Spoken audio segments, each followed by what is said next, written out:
Marami ang hindi nakakaalam mga sangkay tungkol po sa ginagawa po ngayon ng pamahalaan ni Pangulong Marcos tungkol po dito sa Pasig River. Ano nga ba ang update mga sangkay? May update po tayo, bagong balita tungkol dyan mga sangkay at I'm sure matutuwa kayo.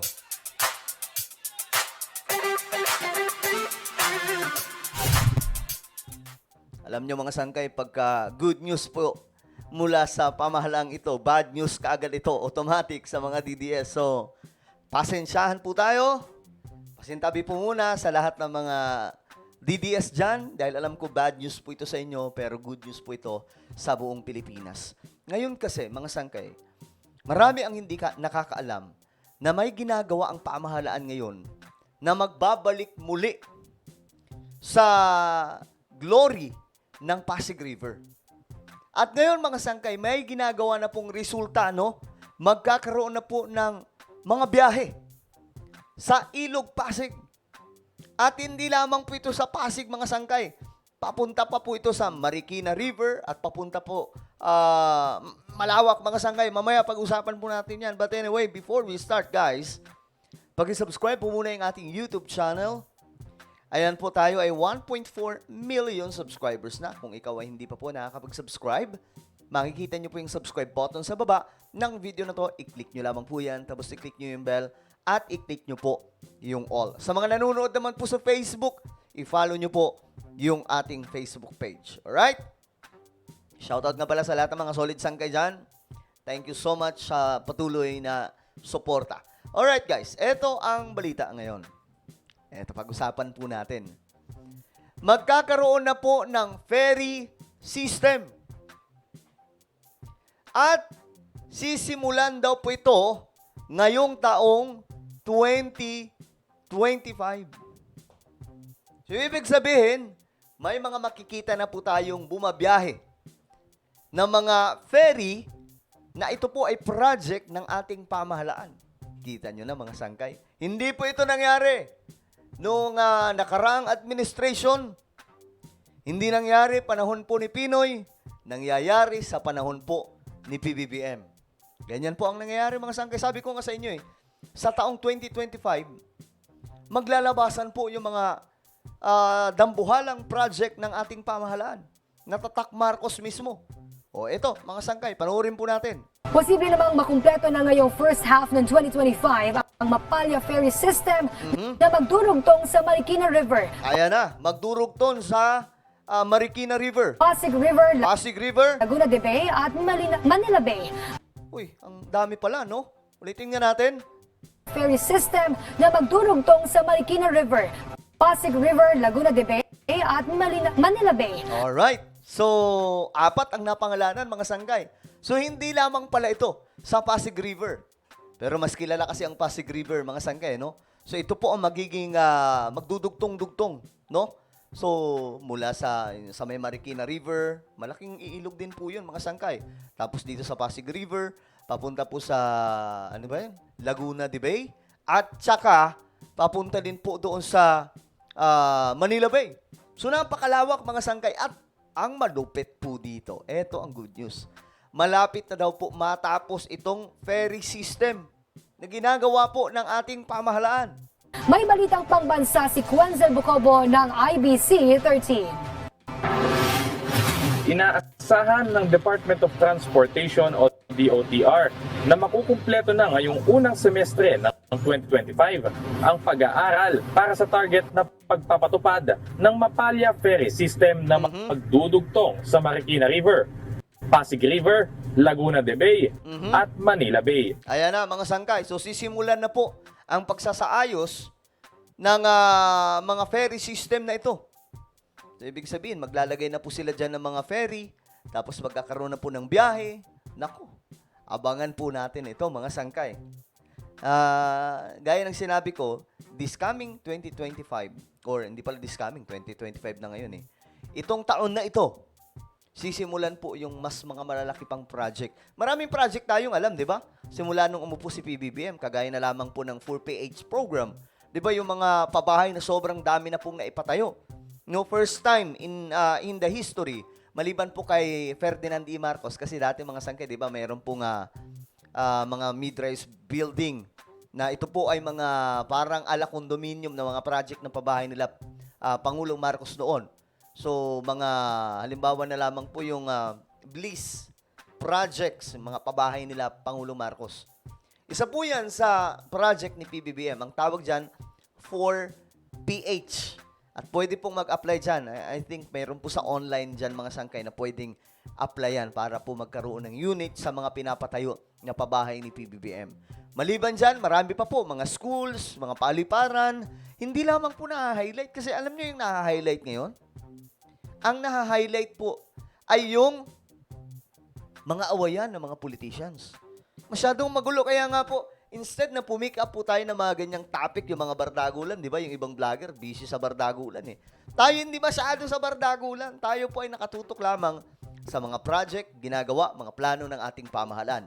At alam nyo ba, mga sangkay, na nung 2024 pa po pala, ito na pala, nagsalita na po ang Pangulo natin regarding dyan. Sabi po dito, PBBM leads efforts to bring Pasig River back to its old glory.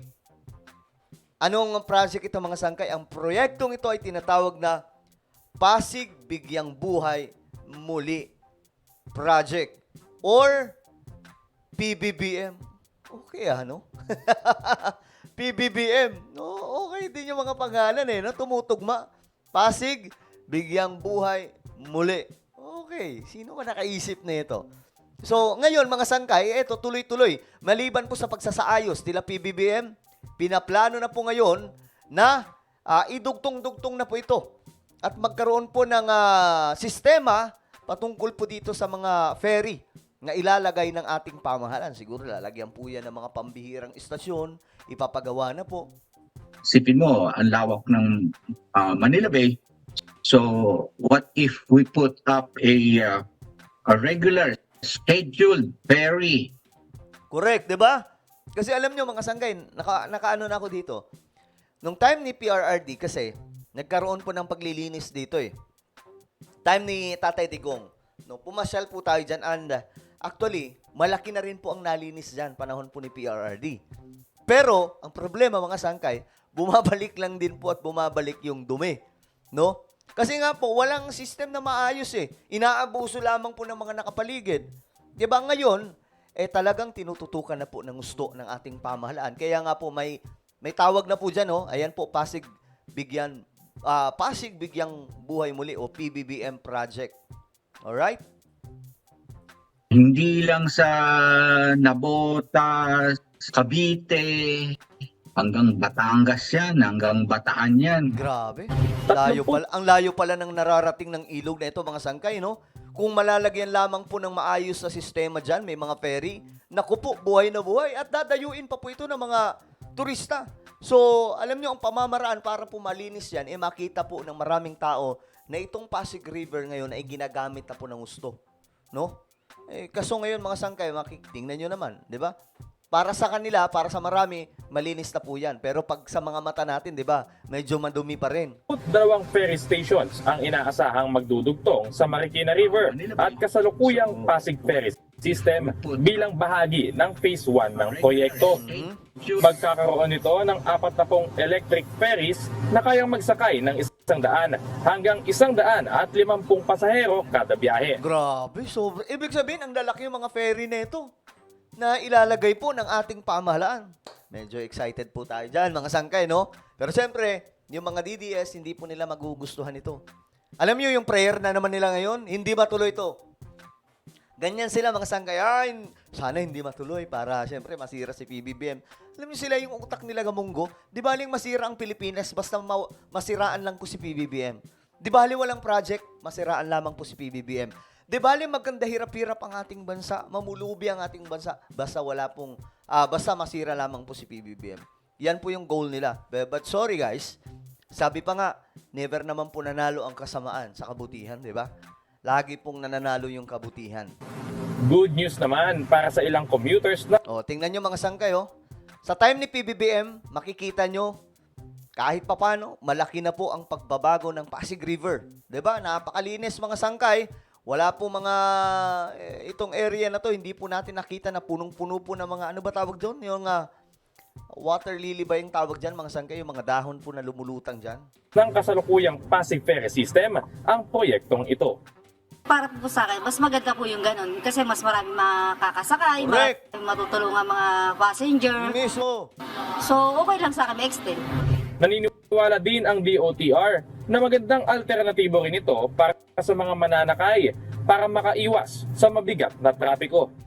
It will be a very viable alternative sa traffic ng Metro Manila dahil sa napakaraming mga communities na madadaanan itong mga ilog na to Grabe, no? at Sayang, no? Hindi lamang po talaga naalagaan yan.